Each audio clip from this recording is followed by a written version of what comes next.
কেন এবারের আইপিএলে একটাও বাংলাদেশি প্লেয়ার নেই? কেনই বা 12 জনের নাম থাকা সত্ত্বেও অকশনে একজনকেও কিনলো না কোনো দল? কি দোষ রয়েছে ওপার বাংলার প্লেয়ারদের? গত বছরের আইপিএলে বাংলাদেশের একজন খেলোয়াড় থাকলেও এবারে কিন্তু কাউকেই দেখা গেল না আইপিএল এর মাঠে।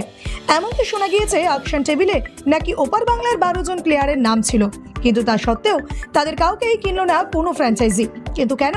এর পেছনে রয়েছে দুটো কারণ। প্রথমত, পদ্মাপাড়ের খেলোয়াড়দের মধ্যে প্রতিভার বড়ই অভাব, আর আইপিএল মানে সেখানে নিজের হিডেন ট্যালেন্ট সবার সামনে দেখাতে হবে। মাত্র 20 ওভারের এই খেলায় নিজের দলকে জেতানোর সব রকম প্রচেষ্টা তোমায় করতে হবে, আর এটাই বাংলাদেশের প্লেয়ারদের মধ্যে দেখা যায় না। অন্যদিকে বাংলাদেশের প্লেয়ারদের কেউই ভরসা করতে পারে না, কারণ আগেও এমনটা দেখা গিয়েছে যে দেশীয় ক্রিকেট খেলার জন্য আইপিএল এর মাঝপথেই নিজের দেশের প্লেয়ারদের দেশে ফিরিয়ে এনেছে বাংলাদেশ, যার ফলে কোটি কোটি টাকা খরচ করে কেনা প্লেয়ার যদি এইভাবে চলে যায় তাহলে অনেক ক্ষতির মুখে পড়তে হয় ফ্র্যাঞ্চাইজিদের।